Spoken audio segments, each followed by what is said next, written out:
If a child has witnessed it, we want to make sure that we're reaching out and getting that child services.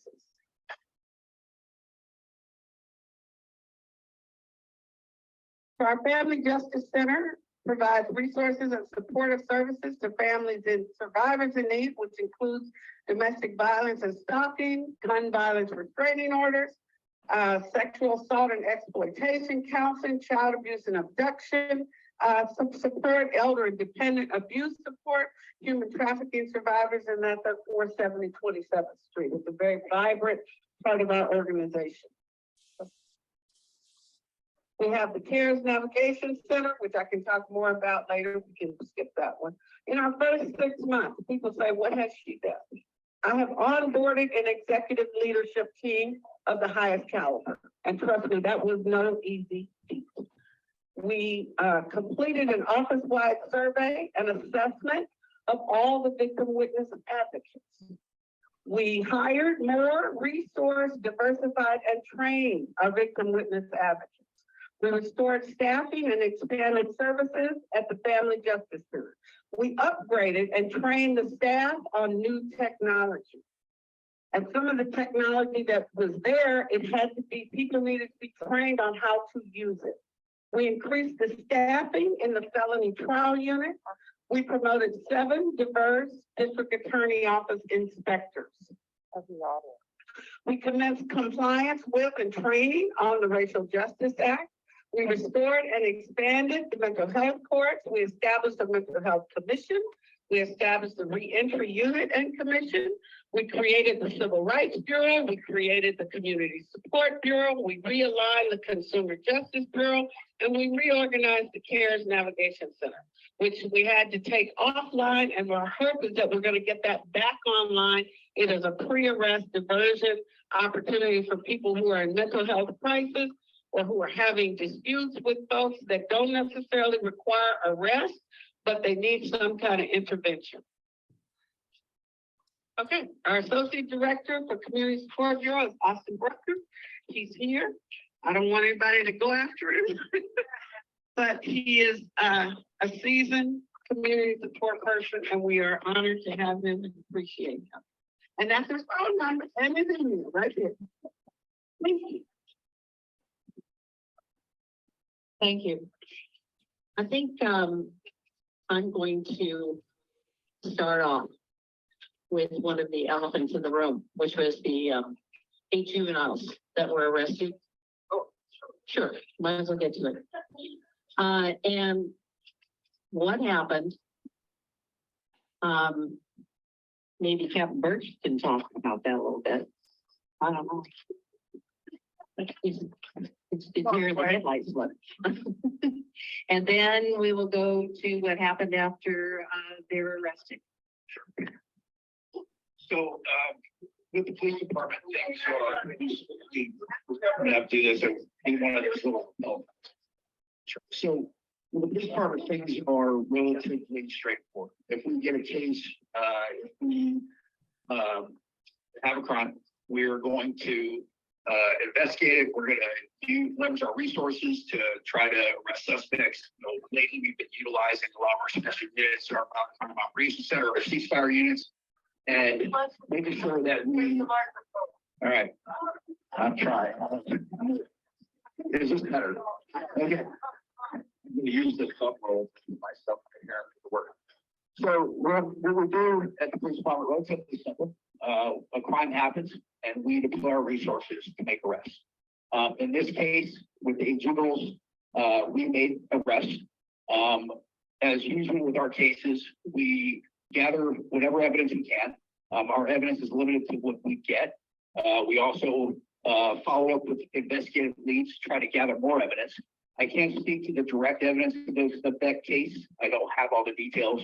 But I can say that, like in all other cases, we do everything we can to investigate that case to the fullest. And then we present that case to the DA's office. What happens after that, obviously, is not under our control. But we are working to collaborate with DA Price on how to make sure that we are presenting the cases in a way that she's looking for, present the evidence she's looking for, we had a meeting today, my chief had a meeting today, Chief Allison, about just talking about cases, trying to figure out, is there a way that we can collaborate? And what can we do on these cases? What further can we do for these cases to bring them to fruition when it comes to charging? So as far as our goal is to investigate, make arrest. After that occurs, it goes to the DA's office for charging. And from there, I'll let DA Price address that. I don't want to speak for her. What about stupidity? Yes, sir. It's not a tablet front. It's not a bad way. Go far, not around and open. No registration, no tags. Yeah. It's your place. He knows if those cars around here open, that would be a key. When I was a kid, I got pulled over and I didn't have those cars. So when she says review of sort of justice, that plays a place in my heart. Yes, sir. But then the pendulum swings the other way to the stupid land where you guys just are just all the way hands off and then we was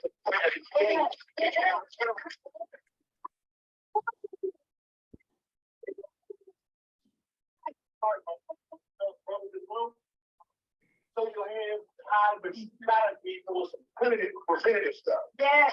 You know, you standing here on the corner right here in my clear, you can hear the fucking cars come up here robbing us blind. You know, I mean, you know, please talk about preventative. Not crime happens. And talk about preventative. Appreciate that. Yes, sir. People that are here, and that's what you, the room is filled. But a lot of you only can see. You don't know what we have been through. I never knew this lady. When I seen her, I wasn't nowhere to see her. I don't know if God put her in my path, but I was at a convention doing a convention, and I heard her speak.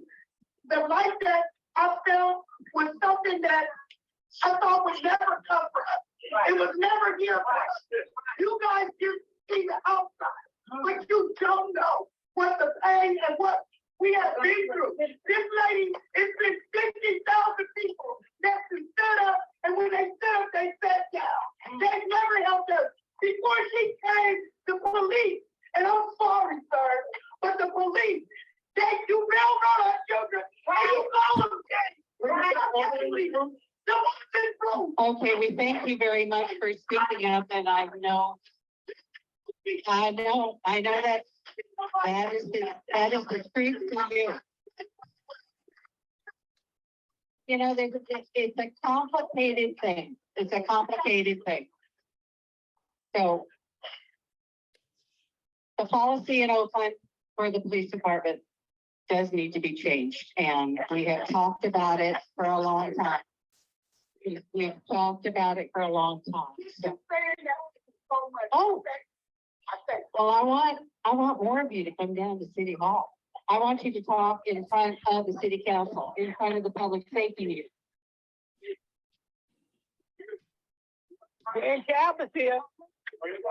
The mayor's office is not here, but let us, we have a short time. We have a short time. We can be here, and it's important. You know, you gotta call them.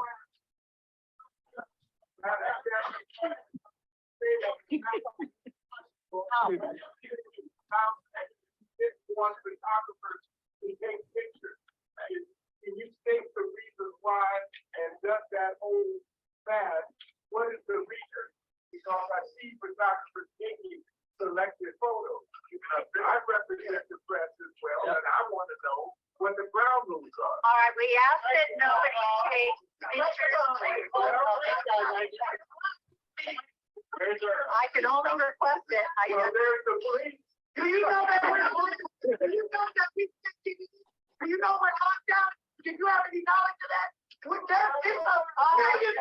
I would love to address the question this gentleman had. That's okay. I really appreciate it, sir. Thank you for speaking up. There's emotion in that. I really appreciate that. This is a very emotional subject. I can tell you, prevention. That's what we have today. That is when I, as an area captain, when I go and talk to community groups, business groups about the reality of where we are with our resources, right? Our reality is that we all have to be thinking about prevention as a community together, right? One of those things that we do I would say with just our police resources alone, that is about 80% of how we deploy. In my area, I spend, we deploy police officers, and we deploy specialized units. I actually have units in my area, and in area 2, I'm helping out your captain here, Captain Hospice, with helping her with her deployment. She's brand new. For one, we have our ceasefire units. Our ceasefire units are not only are they our leaders in intel-led policing here at the police department, but they're also deployed on a daily basis every day with our violent crime operations center to go out to areas to be there, try to provide high visibility enforcement. I also deploy overtime units in that capacity as well. Make sure we have cars there in those areas, officers that are getting out of their cars, speaking to people, make sure we have presence. Obviously, our call volumes are very high. I wish I had more officers, I really do. But this, so here's the thing, and that's when we talk about policy. When we talk about changing policy, obviously I can't do that. That has to be something that's done by the police commission. Our policy with those cars are, you know, the only way that we can change the car. So we have a general order that governs all of our policies. And I'll just give you a real world example. It's happened. My officers will be going down the road. They see someone bipping cars on a block. That person bipping or breaking into cars, breaking their windows, stealing items. As officers are coming down the road, they're trying to get up to this person stealing items. After those people see those police come, they usually have lookouts. They're really good at this. They become professionals at these steps. So they see my officers coming, they jump in their car immediately, they take off. My officers turn on their lights. They can't do much more than that. The groups of criminals we're seeing a lot of groups out there that are very savvy in that business. They're doing both burglaries and robberies. If all we have is a burglary and my officer sees 5 cars being broken into and that car takes off, we can't chase that car. That car, we have to try to call for air support. Our air support is very limited as well. We have 1 helicopter for the city. If it's up, that helicopter, because of budget and resources, will only up 10 hours a day. And then for any kind of special calls that we have, we could ask for pre-deployment on that helicopter for a planned operation. But we don't have air support, which usually we don't. That car is in the way. We tried to use surveillance technology. We've looked at this one technology called Star Chase. It's ineffective. It's a futuristic technology where we're able to project out from a police car onto a suspect car and then track that car. We have not been able to deploy. It has to be almost perfect conditions to deploy that. We have not been able to do it because conditions are always fluid. So we can't chase that car. So when we talk about policy, we are governed by policy. We are limited by policy. The ghost cars that you see, most of these, we've come to realize that 80% of the crime is done by a small group of folks, right? So a small number of folks, not different crews that are doing it. And they're savvy enough to know that if they steal cars, right? We don't chase your stolen cars either. So if they steal a car, if there's a switch plate on a car, a lot of them are using switch plates, or they're using just stolen cars. That's reality. So we see a stolen car, clicking into cars. We can't chase for either one. So at the end of the day, they just go. So we are very fortunate at times. Yes, sir. They do. Yes, sir. I understand, but my officers will operate policy. We just can't.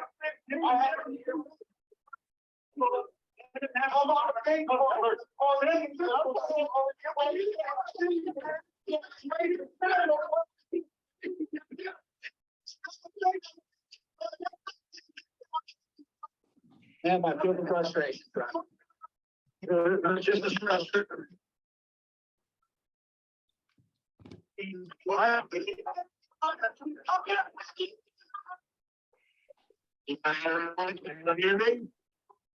a loud man.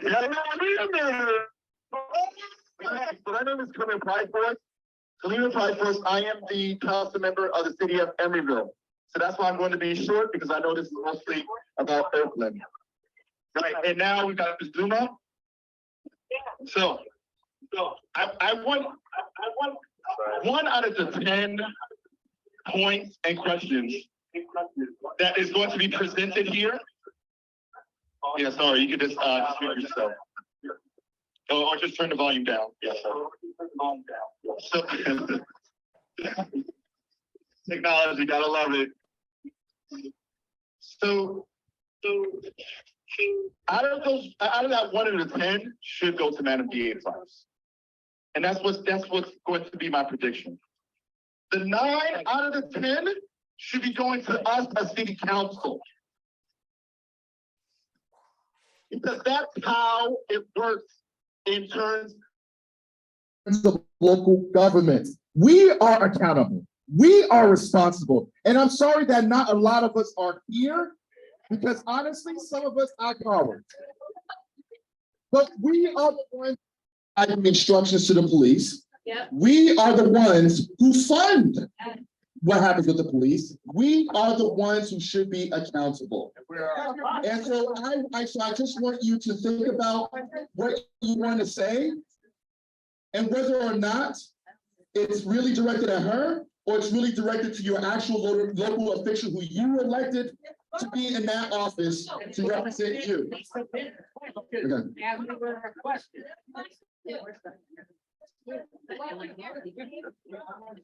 was a question about juveniles. My information is that there were 9 juveniles, not 8. And so this is an indication of the misinformation. What my office was presented with, and I showed you, we have 9 locations. We have 5 locations where deputies file charges. If it is a juvenile, if it involves minors, then, and the police arrest them, they take, the first thing they do is they call juvenile hall. The probation department runs juvenile hall. The probation department does an intake assessment with the officer who has custody of the child and decides, the probation officer intake person decides whether or not they're going to bring that child to juvenile hall or whether they're going to release the child to his or her parents. The 9 juveniles, I call them children, because aside from the, they were 12 to 15 years old.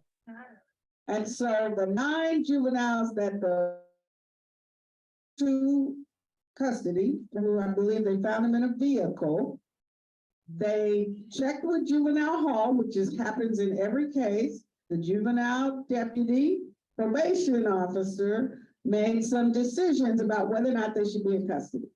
Then at some point after that, the police department presents the evidence to one of my charging deputies. I have about 35 charging deputies, okay? I am not sitting anywhere in an office making a decision about who gets charged.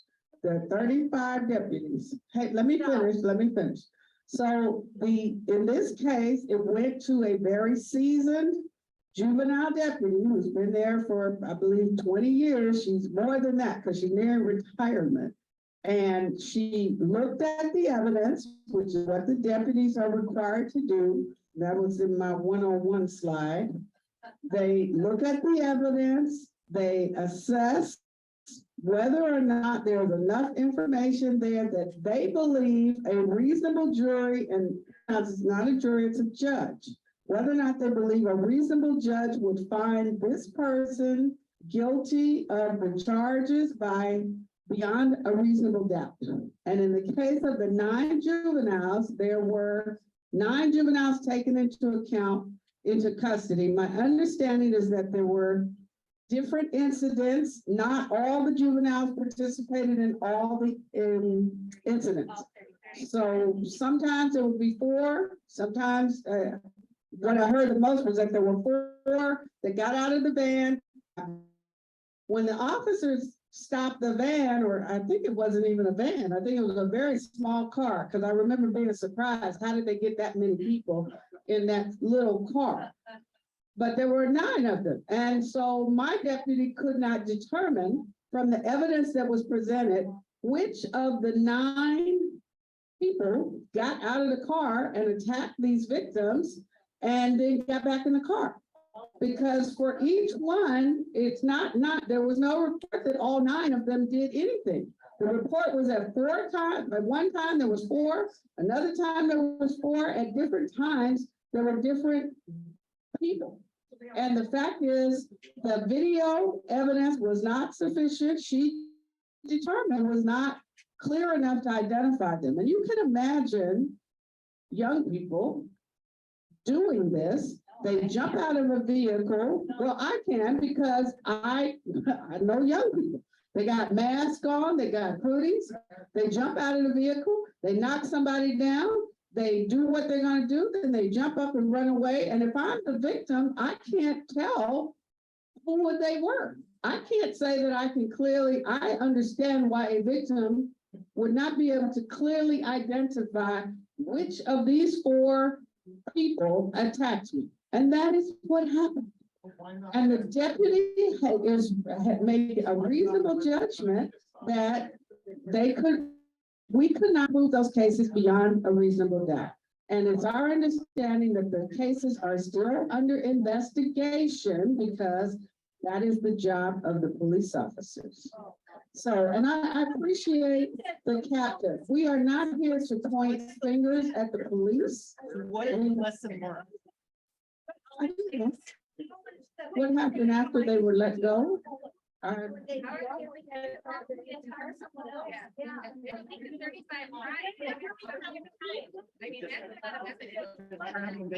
If you are a charging deputy, and I can't supplant, we can disagree about what the evidence is, but if I have a seasoned deputy who is not, she's not acting on a political agenda, she's doing her job.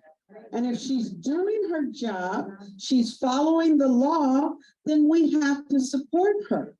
We can't overrule her because it's not, we as district attorneys, we have to follow the law. You expect us to follow the law. You want us to follow the law.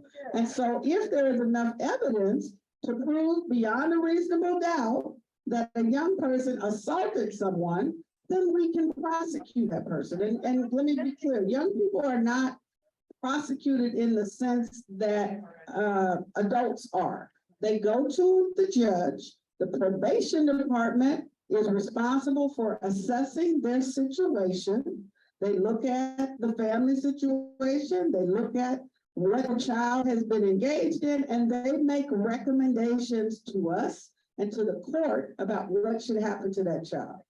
And generally, probation, what they explain to me, in order for them to take a child into juvenile hall, that it has to be the most extreme danger to public safety. Well, that is their standard.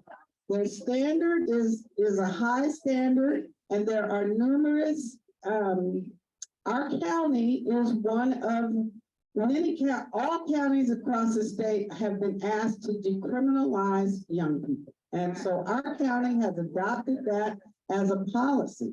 And there's a group, if you're not familiar with them, it's called Free Our Kids Coalition. They are regularly advocating for themselves and for young people in this community. They are regularly being in communication with the Board of Supervisors. And that's where we are right now.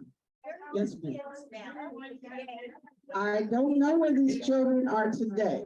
They don't live with me. So I can't hear you. I'm sorry. One at a time. What have you done to follow these particular kids? Because according to your theory, these kids are at risk. They're out committing crimes, 12 to 15-year-olds. What have you done? The district attorney's office, the question, I'm sorry, because let me say her question. What have I done to follow these kids? The district attorney's office does not have a division or a deputy or the budget to follow kids anywhere in this community. It is not part of our responsibility. We created the Community Support Bureau, but again, it's not our responsibility. We need more programs for young people But I don't have the budget, and it is not my responsibility to create that. Oh, I'm gonna invite Councilmember Cal to come up. My understanding is he was trying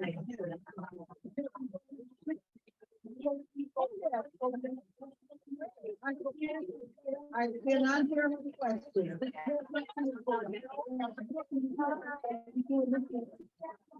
Sit down, please. If we continue this, we won't be able to hear. And we only have a little bit of time left. We only have a little bit of time left. Dear God.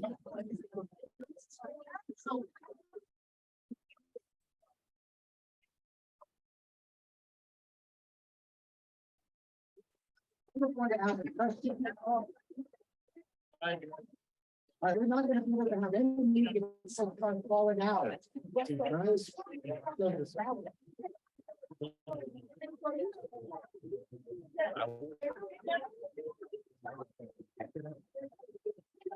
Make sure you tell me your name and your name.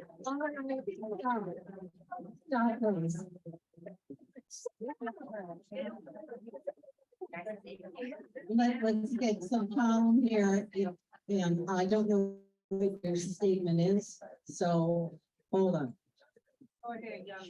I just want to ask a question of the DA. Obviously, a lot of the crimes are happening, not just adults, some juveniles, most of them are young adults.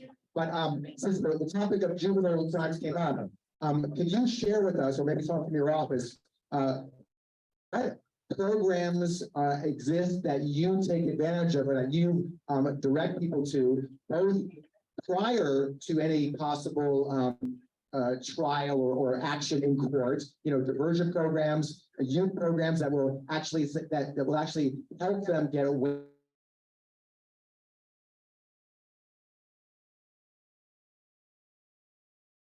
Or the analogy to being convicted. What are the pre-programs and the post conviction type of programs? What are you doing to send kids, teenagers mostly, to those kind of programs? We understand that they're juveniles, but having zero consequences isn't satisfactory. There should be something that causes them to have. There should be something that leads them to, at least most of them, not going to have zero crimes, but at least most of them are away from that world. What does your office do? And again, this is not just unique to the current DA, this is the same for the previous DA in every county. What does your office do to send the teenagers to those kinds of programs to have some benefit overall for the community and for them? You on the program, tell us about the county so we can. Do we all come together? Everybody gotta come together.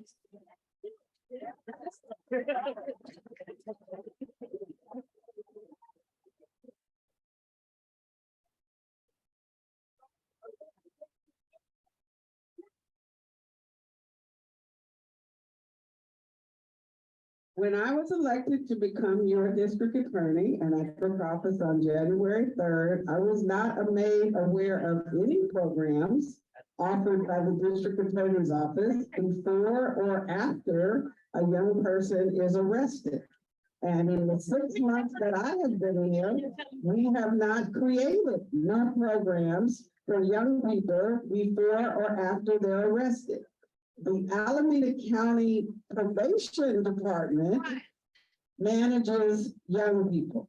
And if you want the Alameda County Probation Department, or, the city of Oakland, to provide those kinds of programs, then you should take that to the Alameda County Board of Supervisors.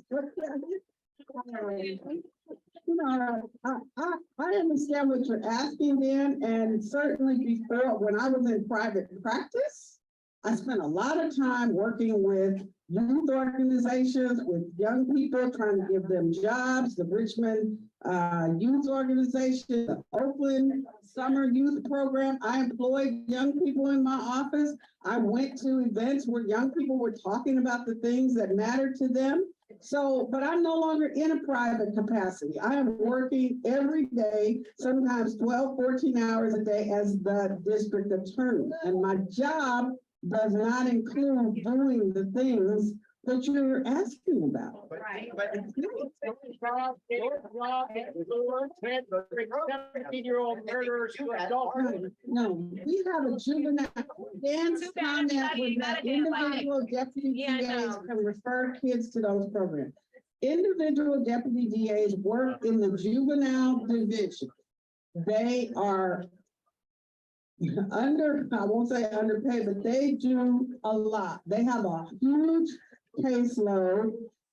Their job is to make assessments about what the charges are in front of them. The referrals that you're mentioning are made by the probation department. That is how our system is set up. Right. Probation makes referrals if they think, juvenile, they don't do pre-trial or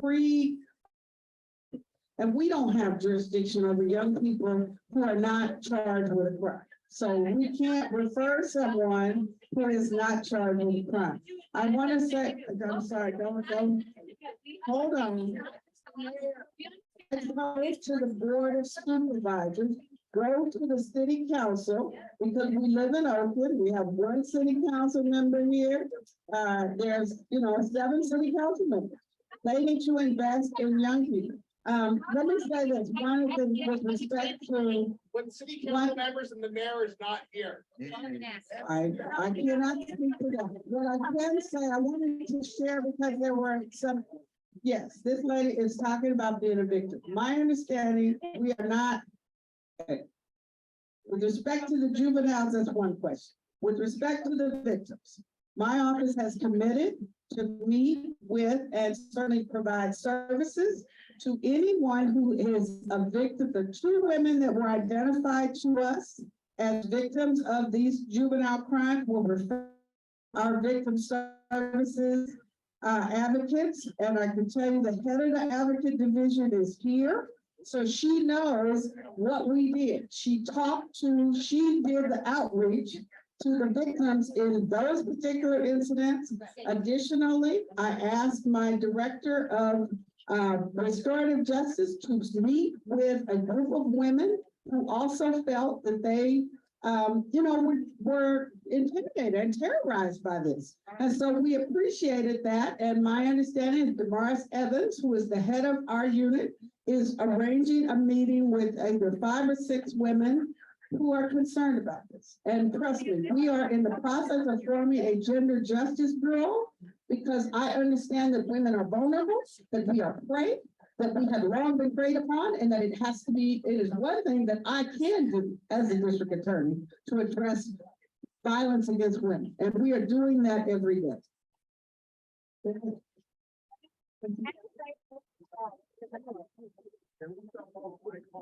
Aggravated assault is a felony. Aggravated assault is a felony. And what I experienced, along with my friend from Berkeley, who will never come to Oakland again. Do you hear that? Because she was dragged by her hair across the sidewalk. We ended up putting her in an ambulance and taking her to the emergency room. And, giving her a chance to get reimbursed for all of the money she lost and the credit cards and all of that, and changing keys and all of that. I just want to say that there must be consequences.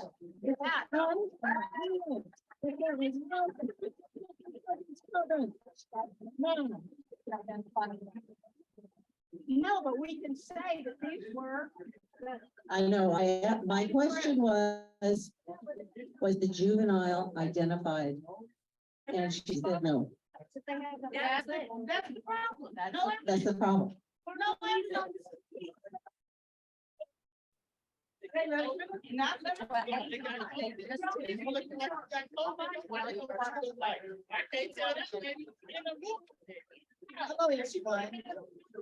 Excuse me, sir.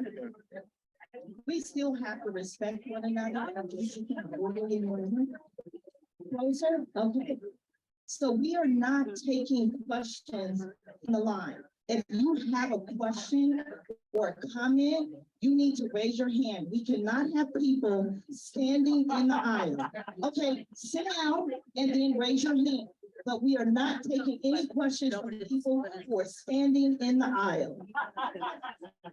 Ma'am, we'll have to sit down as well. Everybody. Sometimes from the people on the side, on people talking. Yes. Okay, sit down. So this is what's gonna happen. I need you to listen. So what's gonna happen is this man is going to point you out, and he is going to allow you to ask a question of DA Price. If you are screaming or talking loud, we're gonna pass you by, because this is a respectful meeting, and I want everybody to be like, okay? You know, all of you being from here, we all deserve respect and to be heard, but you are not gonna be heard if you are disorderly. Does everybody understand that? So he is going to come around, point you out, and then you can ask your question, and you have less than 2 minutes to ask that question. I'm gonna stand next to you. And when I put my hand on your shoulder, you're gonna be done. We all understand? I'm a good. Okay. Gentleman in front. He's going to walk around, put his hand on your shoulder, then you can get up and speak. And you can stay present because I can Yes. speak out your question. And actually, I've been to his NCPC meetings, it's great, 8X. All right, I have an answer for the gentleman in the second. The mayor's not here, but you can go down or listen on Zoom to a public safety meeting in downtown Oakland. And the mayor's representative is there, all the city council members are there. This is a neighborhood meeting. We're really thankful that Dan Cowell's here. The chief of staff for Trevor Reed is here. She has Haley. She's raising her hand there. So they're trying to be present, but we need to be present downtown. We need to start doing some work because we haven't. You can tell that. Okay.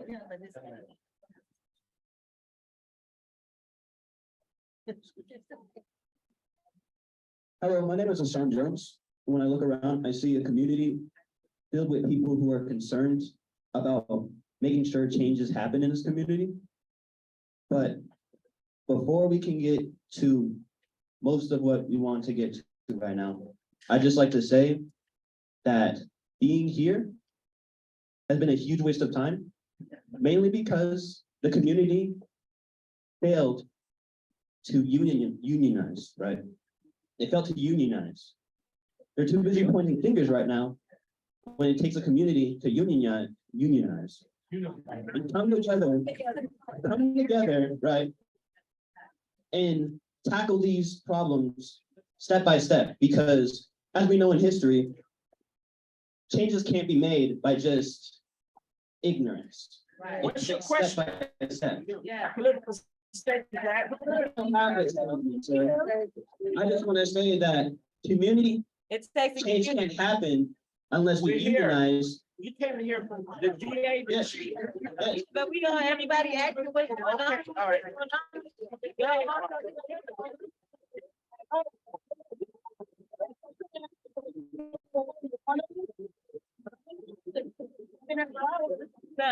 You have to make progress.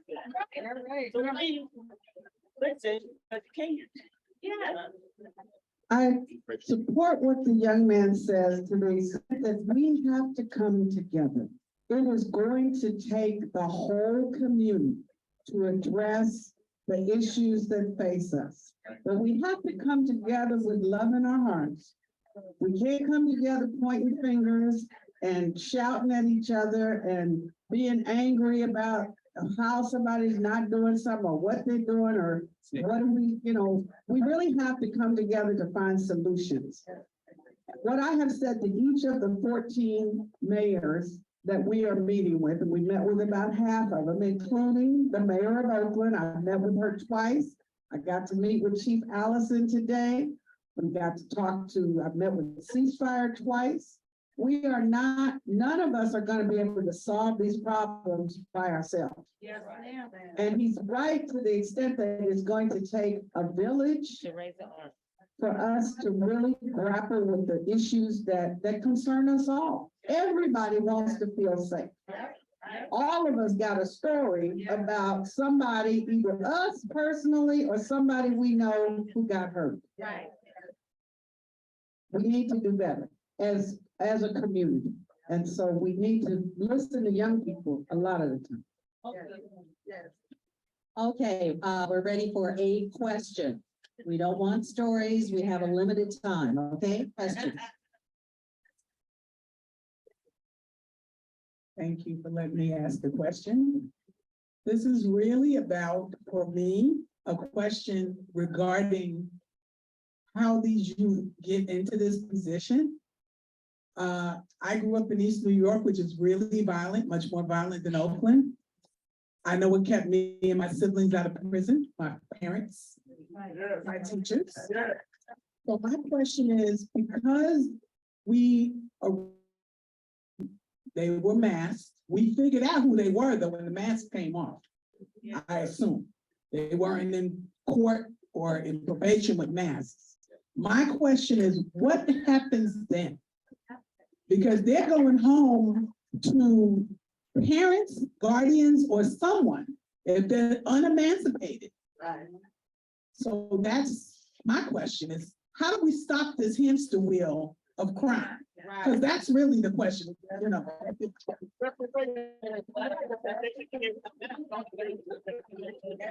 I'm looking at the captain, but let me just say one of the things, it is absolutely true that we don't have a mechanism to hold them accountable after they get out. I get that. What I said to my team was, can I, as the district attorney, send a letter to the parents or the guardians and say, your child has been, identified as perhaps having engaged in some criminal activity. Right, like, and we're looking and your child is under investigation. I don't have that answer yet from my team because I am the district attorney. I can't just talk to people who are accused of crime. The public defender is like, no, they're like always screaming that I'm doing too much. So my capacity, the authority that I have is limited to people who are charged with a crime, or if they're an adult, we have mechanisms for pretrial diversion. I'm not in charge of pretrial diversion for juveniles or post-trial diversion or any of that. Thank you.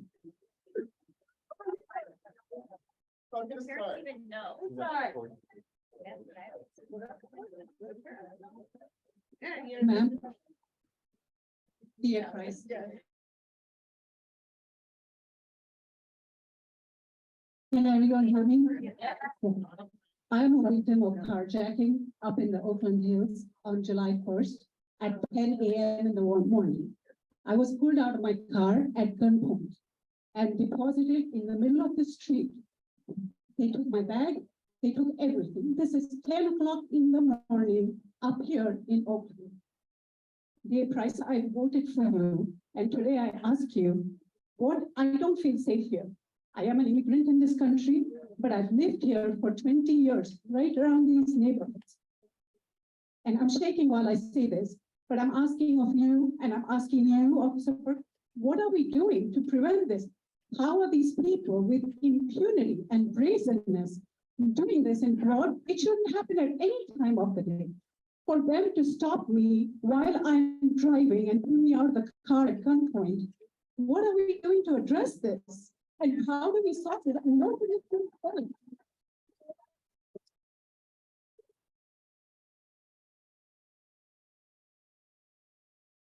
Is a question for Officer Burke. Right.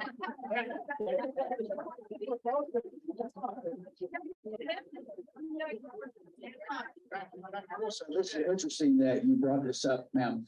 So I have a press release I'm gonna read to you right now. OPD made several arrests in connection with carjacking series. Oakland Police Department arrested multiple individuals associated with carjacking series on July 26th. Officers assigned to the Violent Crime Operations Center, VCOC, located an individual wanted in connection to a recent attempted carjacking on Skyline Boulevard. Sound familiar? VCOC officers attempted to stop the vehicle in the 2600 block of East 12th. That's what we do. Our VCOC tracks groups. And this was a group that we obviously were tracking. along with ceasefire. We talk about prevention, sir. Part of what we do is we deploy those units using intelligence.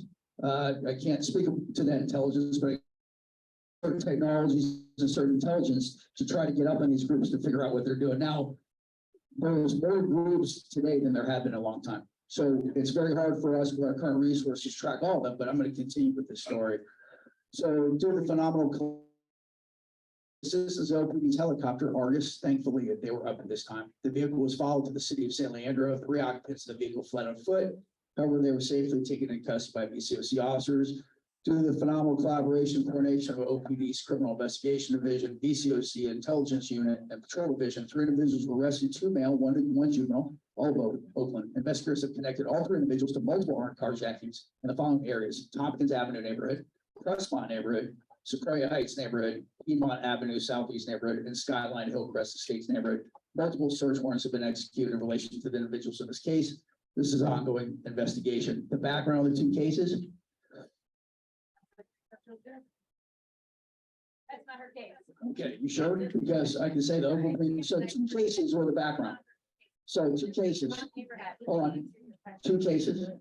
Oakland Police Department OPD is investigating a carjacking that occurred on July 21st, 2023 at the area of Keller and Skyline.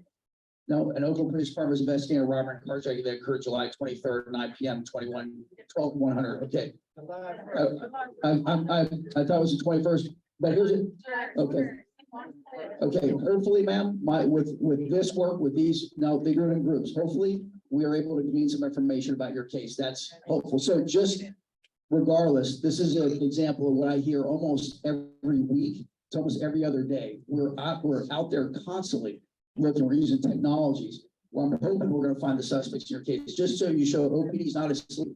We're doing everything we can. We feel your frustration. We deploy daily. We meet every morning at 8 a.m. Just to let you know how committed to our community we are. We meet every morning at 8 a.m. We talk about all of the crimes that happen, including the carjackings, all the shootings, all the murders, and most of the time robberies. We talk about them all. We talk about what we're doing, how we're going to follow up with them, how we're deploying our resources. Do that on a daily basis, 8 o'clock every morning. Every Monday, we have about a 2-hour crime meeting going over every one of these. Every Thursday, we talk about every single shooting that happens in town. We have our federal partners in the room. We have probation. We have our county resources. We have all of the special units in town, from federal partners, state partners, OPD, and we talk about how we're going to solve these cases. So we're actively trying to solve these cases all the time, using every single resource we have. I hope we are able to solve your case. Maybe we'll get something from this case. It sounds like an area that's somewhat similar to the area you got carjacked in, and we're hoping to glean something from it. But we will actively continue to do what we're doing. But this is just one example of arrests that I see on a daily to every other day basis.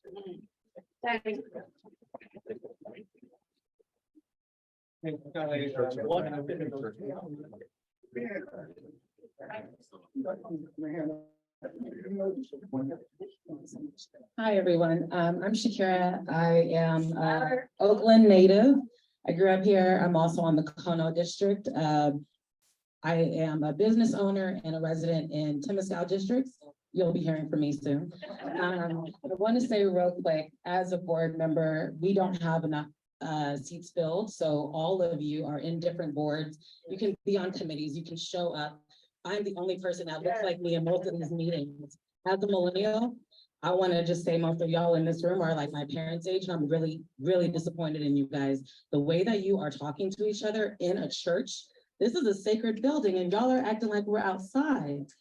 I want to just remind you right now that the board that I'm on, Kono District, has been effed up my entire life, full of drugs and just a hot mess. And the fact that I'm on the board right now, we are specifically asking for OPD to foot patrol that Telegraph area. I also bartend, shout out to Somar, and every weekend there is OPD blocking Telegraph and Broadway from 17th to 20th, and that is a waste of time, a waste of money, when you could be really doing work. Small businesses like mine are getting broken into, and you guys don't even have grants anymore to supply us with money to fix the broken windows. So what I'm saying is there needs to be actual work. Maybe the business owners need to get together and then send the Oakland PD a bill.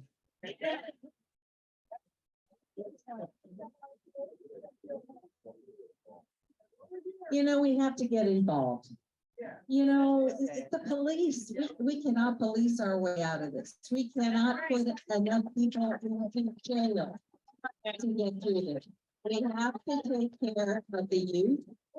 We have to, who was it said, it takes a village, but you're gonna have to get off your butts.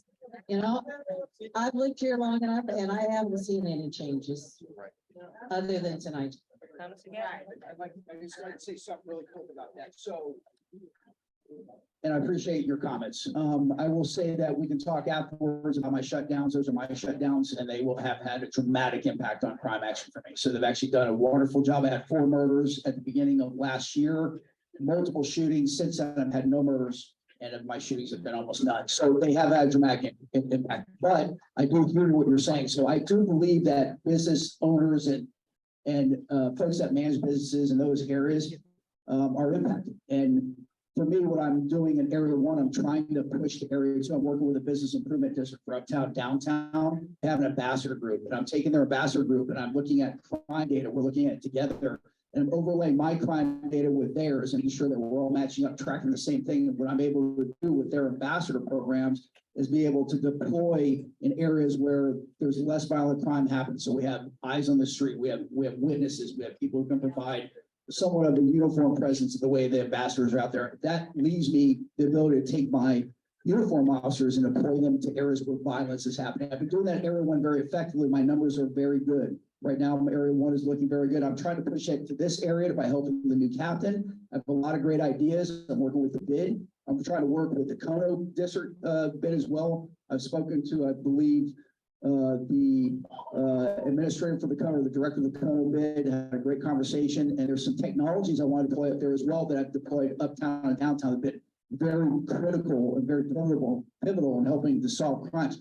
I'd like to push that network up in that area as well. We aren't doing things, folks. We're trying. At the end of the day, we just all have to get involved. I agree. As a community, we have to get involved. I can't do this job without you. I need you. I also need you to support the things I'm trying to do, what we're trying to do with the police department with our technologies, the deployments of those, so we can at least create better evidence out there as well. In purple.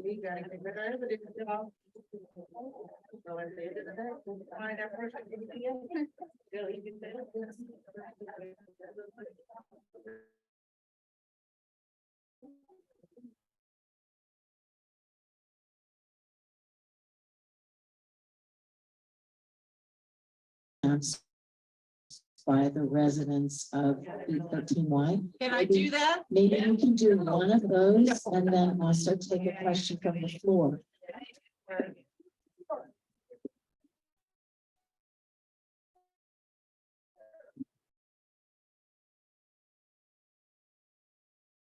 Our neighborhood has been marred by an alarming surge in criminal activity ranging from attempted robberies, auto thefts, gunshots through the windows, car break-ins, emboldened predators.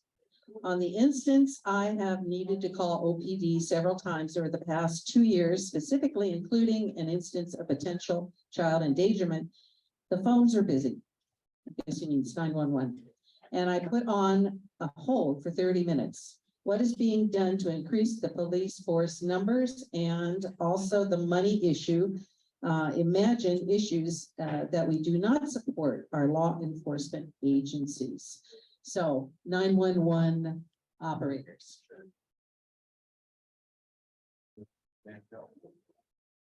It always use more money. 600 million is a lot of money.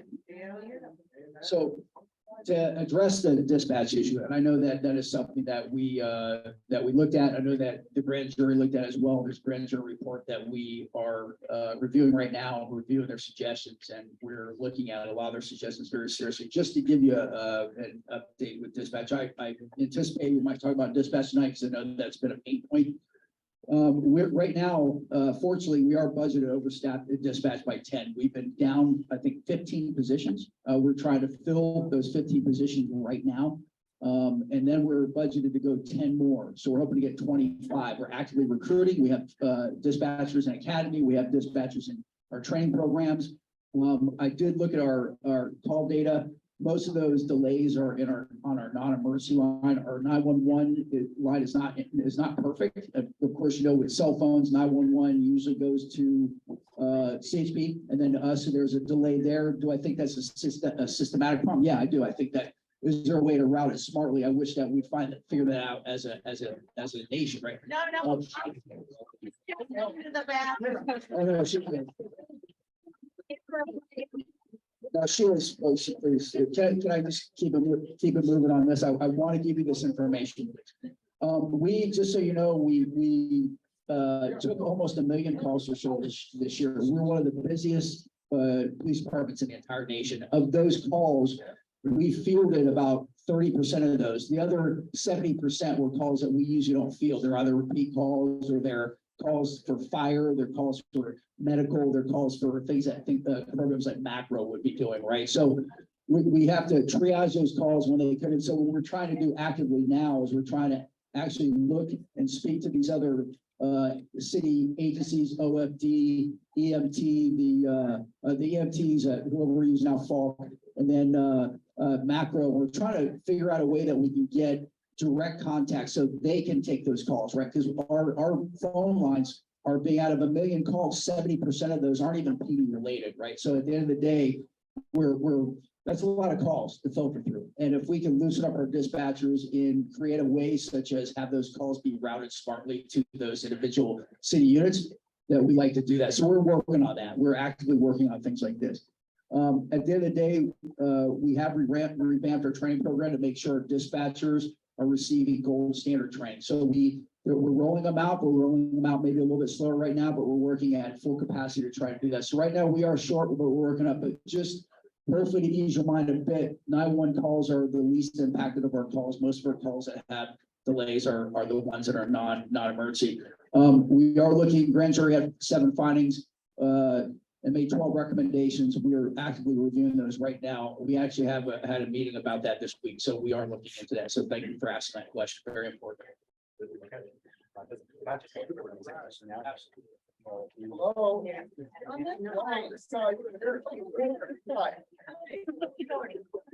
I want to first off apologize for the way I came up, but I don't know how to do this.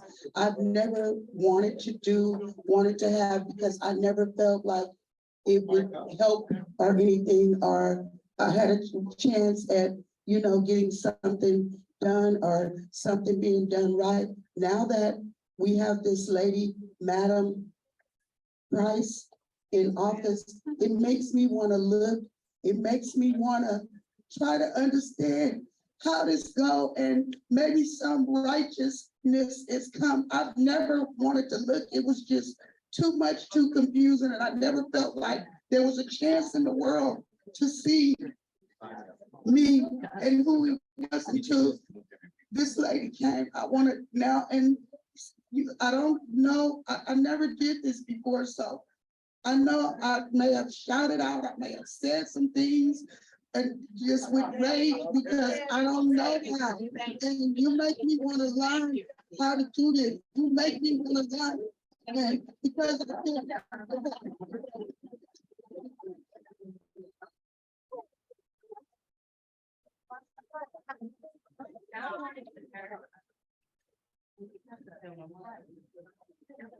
thank you. I appreciate that. There are many people who look at me and see hope.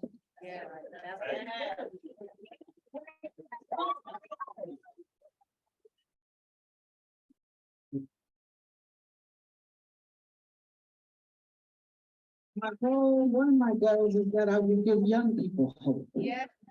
That because I was on doing some things that I should have been doing, but because some people believed in me, that they helped me find another way. And I think that that is the challenge for each of us.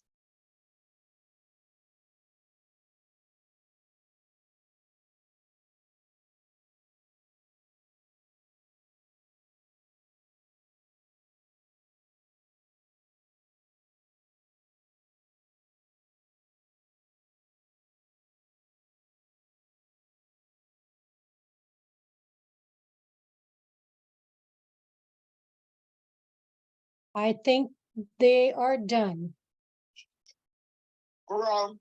No, I don't think.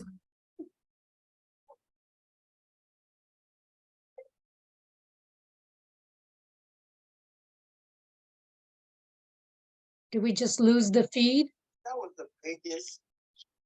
Well, if you're interested in violence prevention, on September the 12th at the public safety meeting, which starts at 6:30 in City Hall, they will be considering whether or not to cut violence prevention programs in Oakland. I encourage any of you who care about violence prevention to show up. Now, my question, sir, is, so I understand why we don't chase the cars. Because if you chase the cars, then you're gonna kill somebody with an accident. I understand that, sir. But why don't you at least put a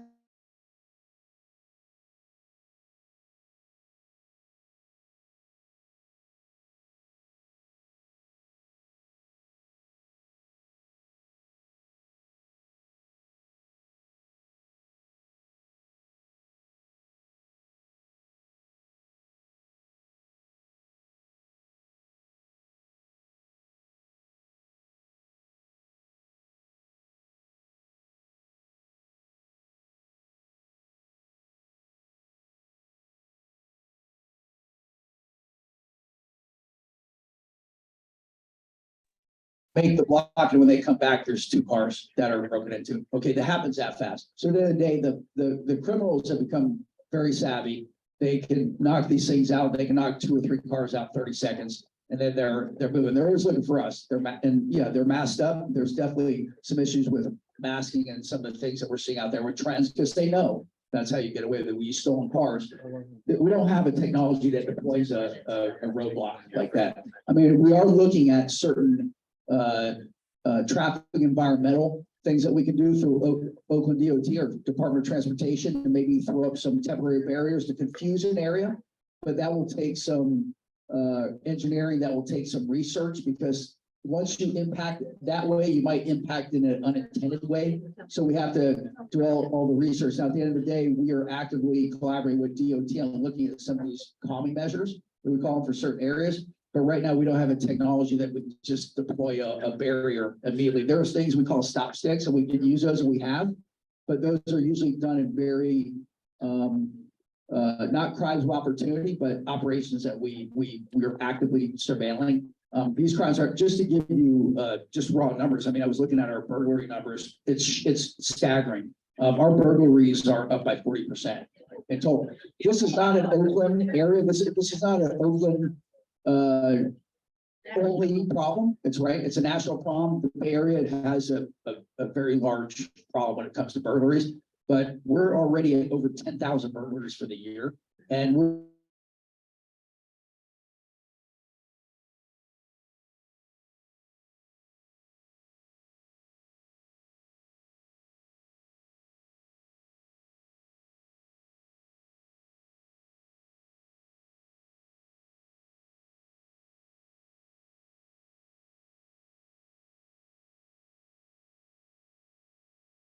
Everybody should turn off their video. I don't think they're showing video up on the screen anyhow, and all of those.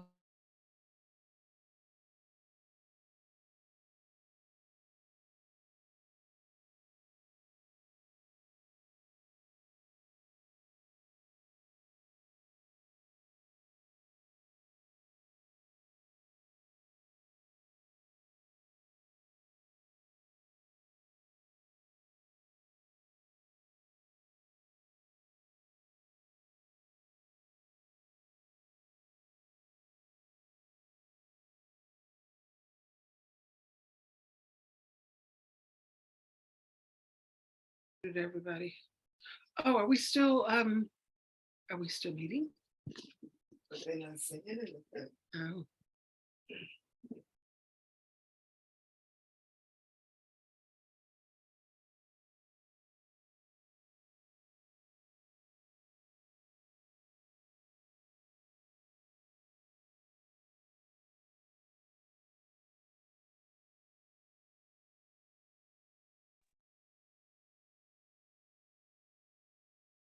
Caroline, you muted yourself.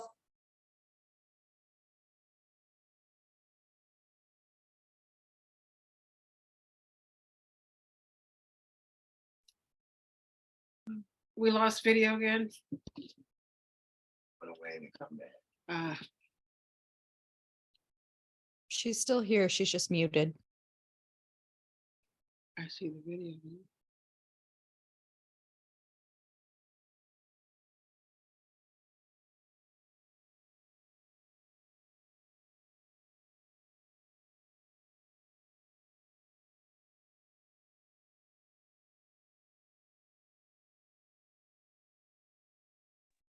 Make the same decision whether you live in Livermore, Pleasanton, Oakland, Berkeley, Piedmont. That is the role of myself as the leader of that organization. The charging deputies, we've put in place some policies. We got there, we tried to assess, what are you using as your criteria for charging, other than beyond a reasonable doubt? We're still working through that because they each have been trained differently. Some people, it's a mishmash. And so we're just starting the process of getting standardization. Every case, however, is different. One of the slides I skipped over is 101, charging 101. The deputy has to look at the person, did a crime occur? That's the first question. Did the person who you are looking at commit the crime, or was that accused of the crime? That's the second question. And then can a jury find that person guilty beyond a reasonable doubt? And that depends on the case.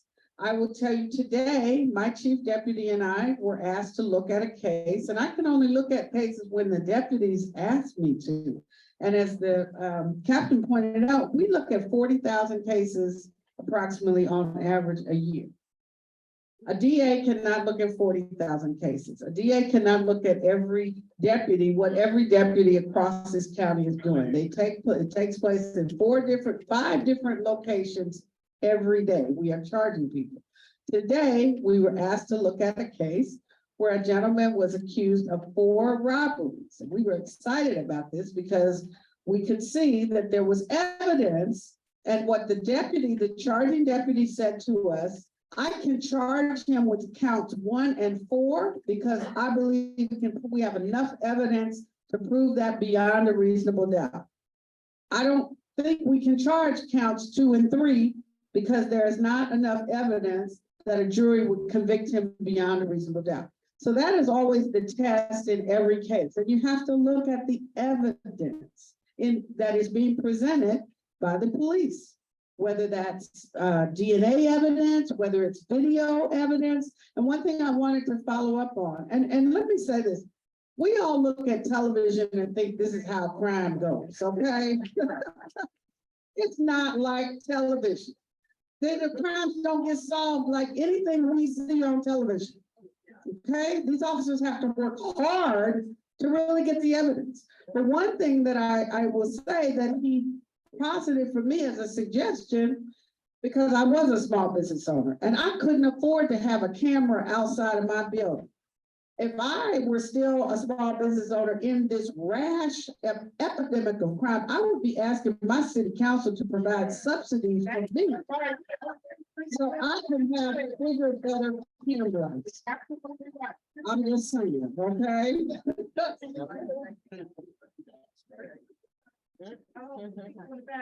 We just want to do a time check at this time. We have 5 minutes before 8, so we're going to take one more question. And so Nathan will come and choose that person.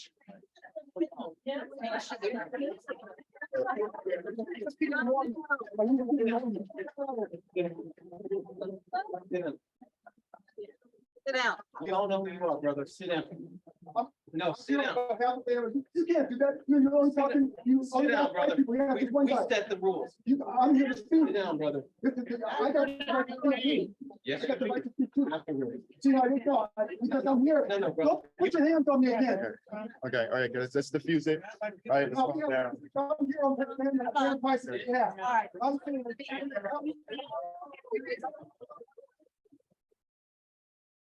Okay. All right. We have to. Okay, that's enough. That's enough. Well, he's filling up the last 5 minutes of the program. It's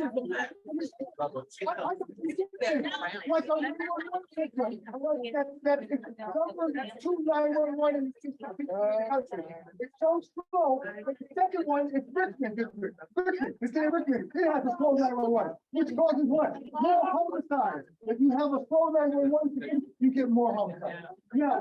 Okay, 10 seconds. 10 seconds. I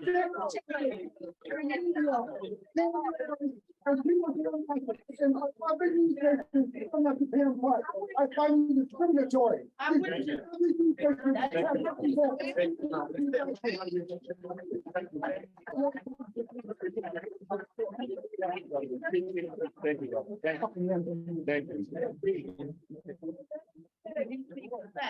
okay, if we can get back to order in the room and respect right now. So excuse me, DA Price has said that she would like to take 5 more questions. And we're going to do that in a very respectful way.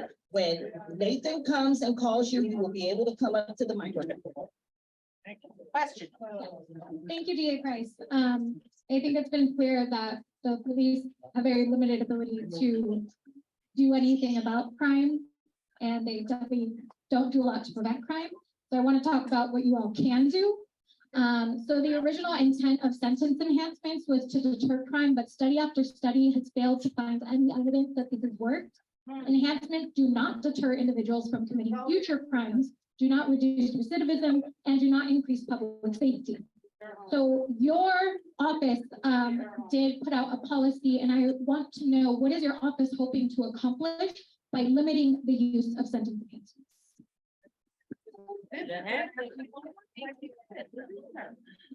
Sentence enhancements, as she says, criminologists agree that enhancements, not only criminologists, let's be clear, we're talking about people who study crime in this country.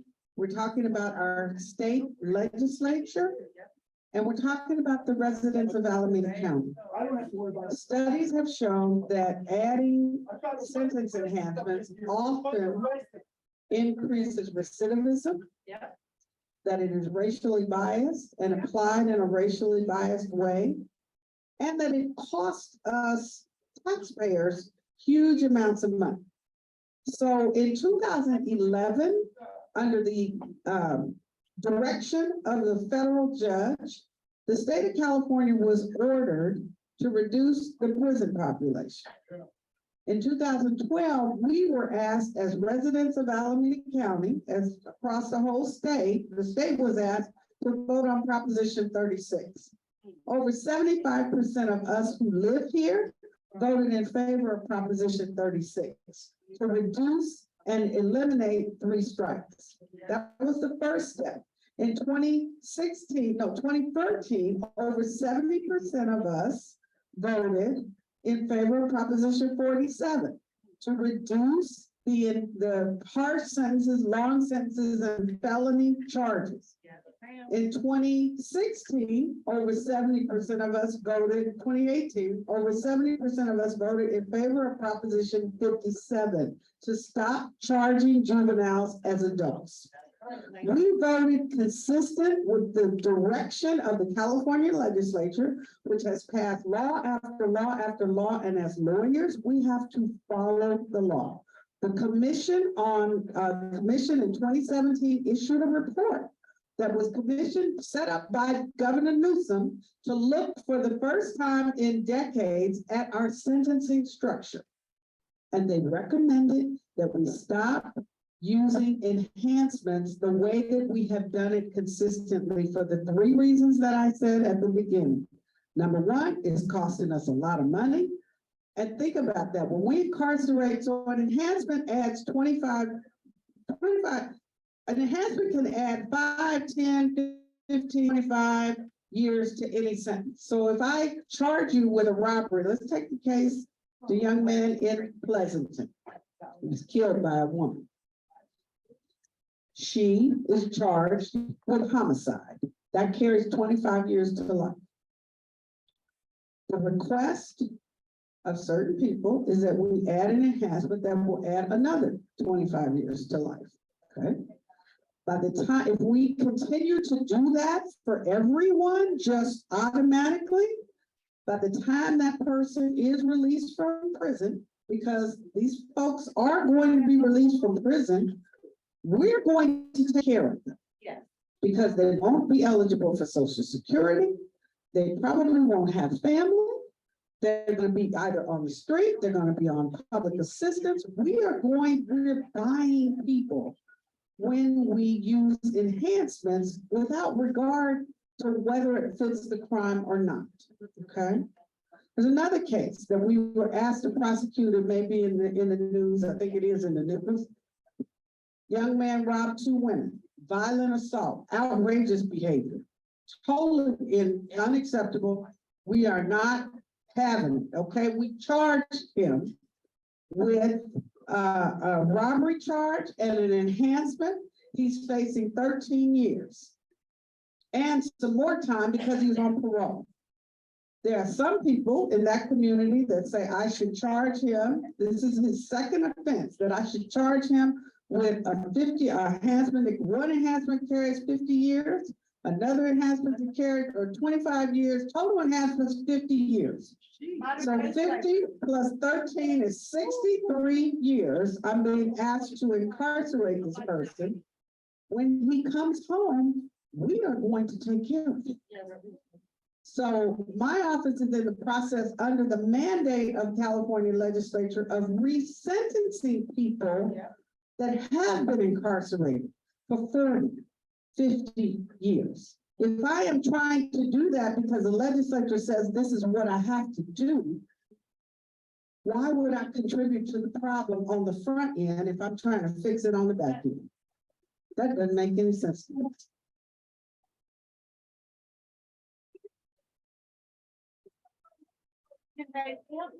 One question from the email is, can there be car license plate registration tinted window checkpoints set up?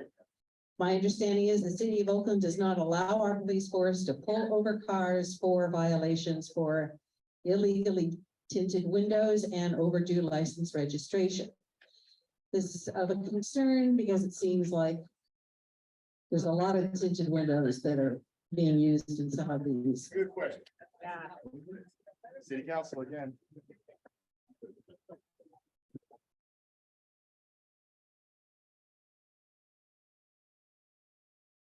So when I was a police officer, I'm a captain. When I was a police officer at the time, I utilized those mechanical violations I worked special units, I did intelligence lead stops, and those mechanical violations, we call them a tint and what have you, registration, were things we utilized all the time. One thing we found out was it worked. It was very effective, but at the end of the day, it also means we pulled over a lot of cars in neighborhoods that maybe shouldn't have been pulled over, right? So we left a negative imprint in that community, right? We did, and that's one thing we realized, that those negative footprints carry weight, right? And so at the end of the day, the decision was made by the police department, not me, but by the police department and the policymakers, that mechanical violations were not going to be a priority, and we're not going to be enforced in that manner. So at the end of the day, we deploy and make traffic violations for the most part. If we're using intelligence to pull over a car, we will still utilize those traffic violations. If we have direct intelligence that that person was involved in a violent crime, we will utilize that. But that's not our practice here at the Oakland Police Department, because we have seen the negative impacts of that as well. I will say that our motor units, the ones that we've been able to retain, we actually got our motor enforcement team back. We're able to utilize them in our high intensity traffic network areas, we call them. So we are utilizing them to write public safety citations, pull people over for speeding, running stop signs, things like that, where people get killed and violently hurt. But we are not making those mechanical stops the way that we used to. So I agree. That is something that we've changed. I mean, real quick, high intensity network areas or high injury, high intensity network areas are places where where a lot of crashes happen, and I don't have that offhand. I can tell you that there is a map I believe you can access through our website. I didn't bet him yet. Thank you. Thank you for doing that. I'm gonna ask this In the gentleman back here in the back with the black yeah, t-shirt. black. Yeah, please come on. I'm sorry, I have bad eyesight. Mama, I'm sorry. Come on around. Mama, come on around.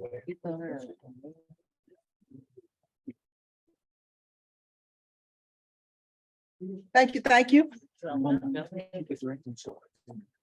Yes, I just want to say, my understanding was that this was a community meeting. And we've all been talking about crime and we've all been affected and impacted by crime. Why don't we start before the criminals become criminals? Each individual in this room can certainly volunteer to become part of the community and encourage these young people who may be going down the wrong path to go down the right path. But no, I don't remember seeing anyone in this room at any of the community groups or events that I attend. And I attend a lot. I charge everybody in this room, yes, crime is not good, but we can defeat crime by being involved.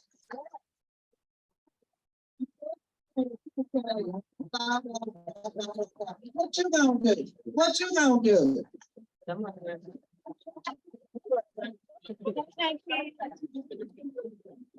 Lady sitting right there. She has the bath Right, right there. right. Mama, come on up. Striped shirt, come on up, Come on up. come on up. Someone give me a baby. Here. I'm working on my squat, never skip leg day. Getting back to the attention widows, you need to start showing up at the public safety meeting so we can change that policy. Yeah, and I think it's a great point before you go. We are NCPCs.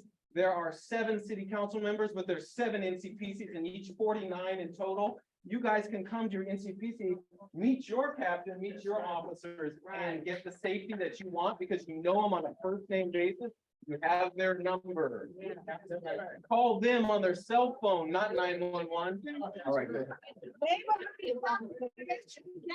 Thank you. Because he actually said an acronym, which is very important. It stands for Neighborhood Crime Prevention Council. And after this question, I'm going to have some of the neighborhood council chairs to stand up. And at the end of this meeting, they can give you information on how to get involved in your community. That's right. Get involved. I am actually on the board of one of the NCPCs.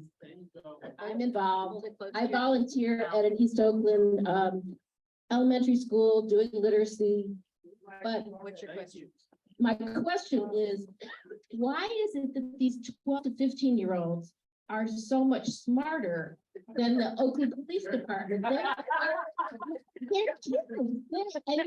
so organized, they're good at this, there's got to be something else.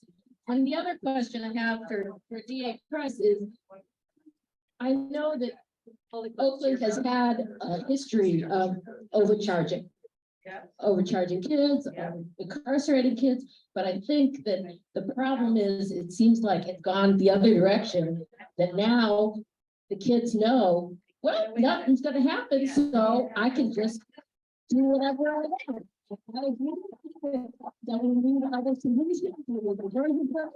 But right now, there's a real problem with, okay, what's gonna happen to these kids right now before the diversion programs come in? Where are they? First off, this was our last question, so everybody, let's get a quick applause for Pamela Price.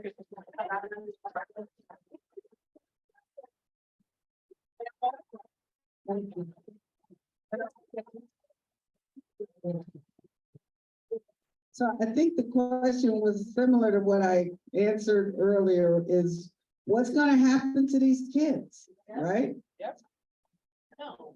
If you we charge them- My question was, if you don't charge them, I Mhm. know that you don't have, you're not gonna have beyond, I'm a lawyer too, so I know you're never gonna have perfect evidence beyond a reasonable doubt. So it's a discretionary decision. You set the policy, you're the DA, you tell your charging DAs how you want them to operate. You tell them, okay, we're going to look at these crimes this way, or we're not. So you can charge these kids and they may not get convicted, but there are plea bargains, things get pleaded down. It seems like right now, it's okay, if we don't have an airtight case, we're not charging anybody, go home and you can do it tomorrow, yeah. Thank you.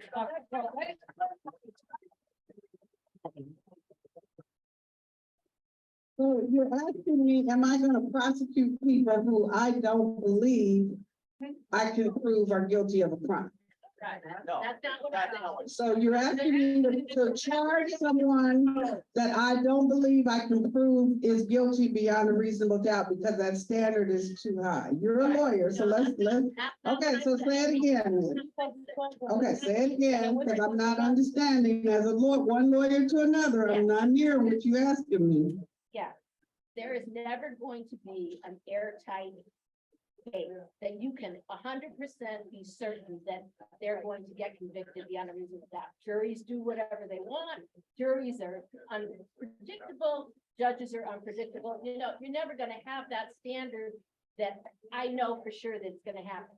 But you can look at it and say, okay, we've got enough evidence that there's a good chance that we might be able to get a conviction. She's asking, why won't you lower your standard? Why don't you go?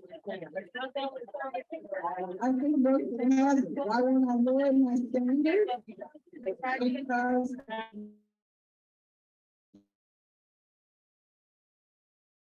challenge every deputy who I swear in, and I swear them all in, to support and defend the Constitution of the United States and the Constitution of the State of California. And if you believe that none of my deputies are capable of proving a case beyond a reasonable doubt, you are mistaken. Because there are numerous children who are in our juvenile hall. I have been there. We are incarcerating young people. We have them at Camp Sweeney. We have them at juvenile hall. We have some of them under probation. If they meet the lawful legal standard, they have been charged. As you acknowledge, we've been overcharging young people in this community for decades. We are continuing to charge them according to the standard. I cannot direct the juvenile deputies to have a different standard for juveniles, a lower standard for juveniles than deputies have for adults. And if we do that, then we betray our constitutional oath.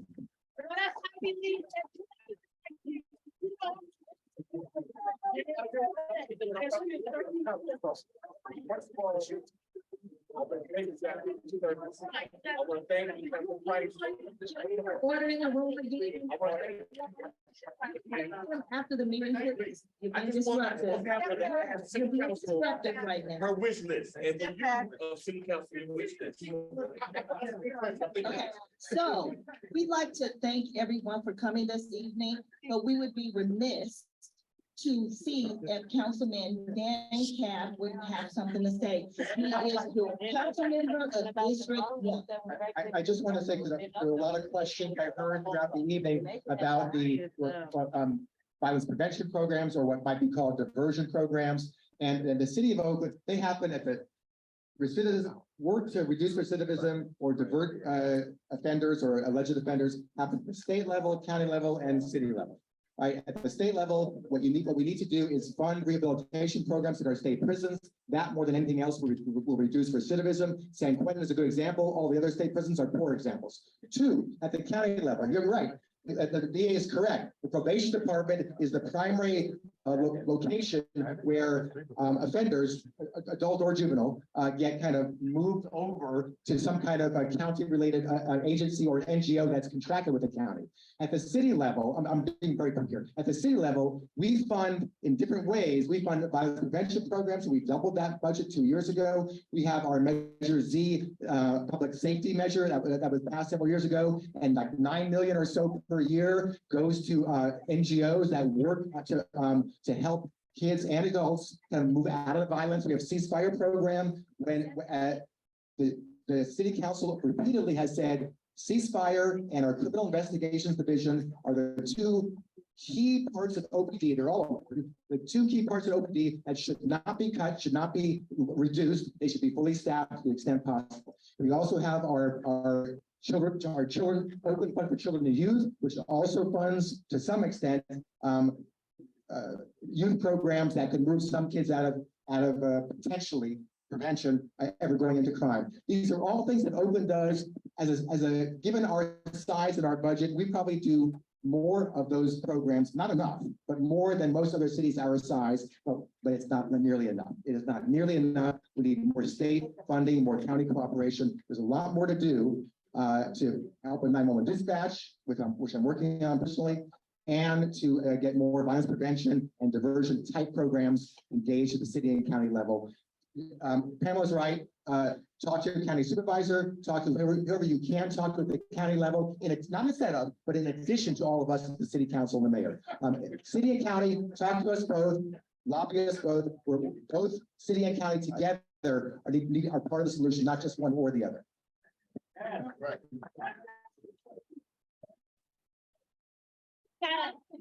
Talk about the guns. Exactly. Thank you. There are too many guns in this community. And that is what I wanted to say. So thank you. We didn't talk about the guns. There are too many guns in this community. This epidemic of violence that we are seeing is so much more dangerous because of guns. So we are committed to doing our part where we have someone who has committed a crime with a gun. Trust me, we are using gun enhancements, okay? Unfortunately, we live right now in a community where there's too many guns.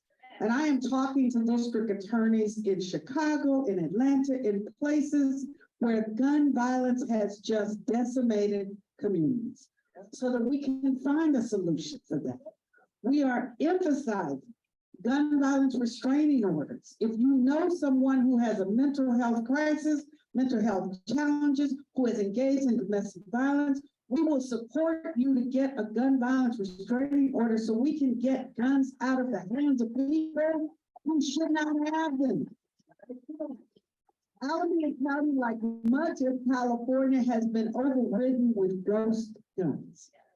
And Captain will tell you, they find guns that have no serial numbers, that can't be traced. That's what it means, a ghost gun. 3D printing also. 3D printing. I went to Sacramento about a month ago and I testified in support of gun reform legislation that would stop the flood of guns from different places into our communities, including the 3D printers. So check, if you get involved and you look, make sure you look at your child's computer and see, are they looking how to buy a gun? Are they looking how to learn how to print a gun? Because we have too many guns, and we have young people that have guns in this community because they're afraid of other young people who have guns in this community. So I cannot emphasize, we need a solution to gun violence and to the proliferation of guns in this community. Studies have shown the more guns you have in a community, the higher level of violence, the more dangerous violence. On August the 1st, we are hosting at the Family Justice Center for the first time in history, National Night Out. And one of the things that we are providing there is gun violence restraining orders. We are also trying to intervene with families to provide conflict resolution skills so that people don't pull out a gun and start shooting everybody in the house. And that's what I see. That is what I see every day. And trust me, it breaks my heart. I wanted to say to you, every morning at 8 o'clock, he reminded me, I'm on the phone with my chief deputies. We are on the phone every morning at 8 o'clock. Sometimes they show up at 8:10 and I'm like, hey, we got to do better. Because we are trying to, one, put this organization back on the right track. Because you don't know how far off track it has been. But what we discovered when we got there was literally a hot mess. And so we have been cleaning up that mess. And we have also been addressing as much every Tuesday, Wednesday, Thursday, we focus on cases. And we are doing as much as we can to reduce the violence, to hold people accountable, and to make sure that we're doing our part. It's going to take everybody to step up to this. So I cannot emphasize that enough. Thank you for bringing that up. It is, we got to find a solution to gun violence. If you got a solution to gun violence, email me, okay? Because I need that. Right, registration, but the guns that are out there are not, these are illegal guns. Young people go to Nevada. My friend told me who worked at Hugo Price, young people in the pandemic, they were going to Nevada. And she said, why are they going to Nevada? Because they can buy a gun and bring it back here. So we got a problem, and that is not unique, but we have to do better to address it. So thank you.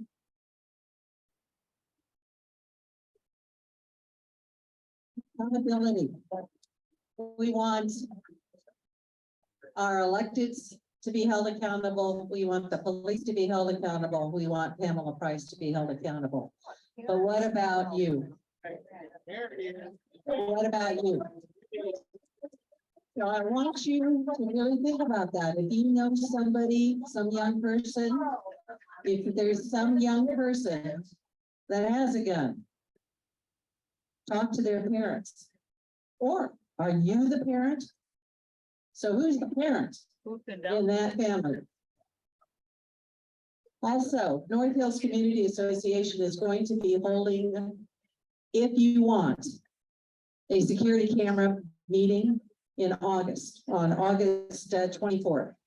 We have held them in the past. If you are interested in putting a camera, a license plate reading camera on your property, not facing into anybody's home, but we will tell you how. So if you want to raise your hand, are you interested in that at all? Okay, if you go on open forum, we'll be announcing it.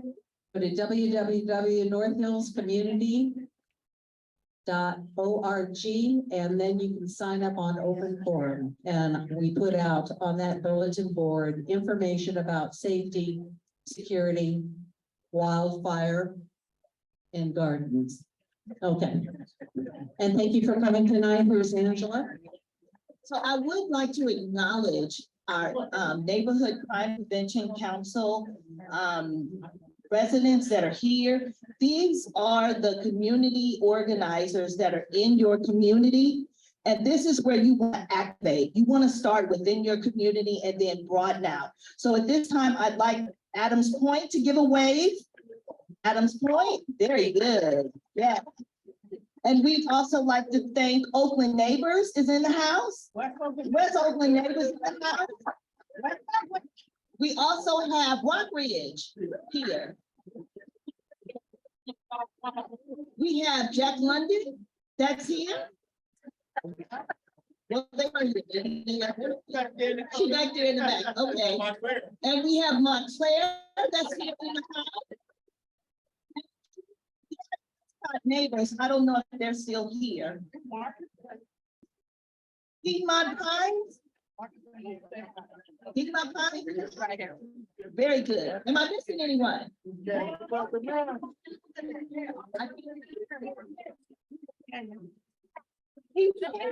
in the house. Thank you so much. Am I missing anyone else? Yes, Mark. He's my 36 line. He's my 36 line.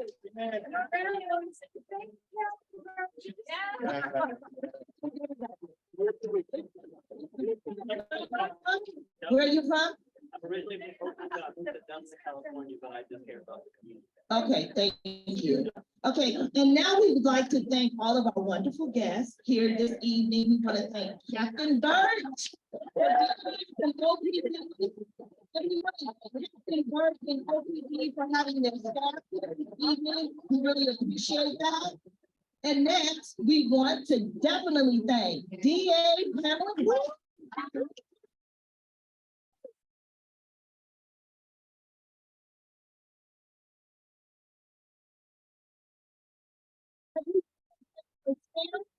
That also accompanied her. Thank you so much.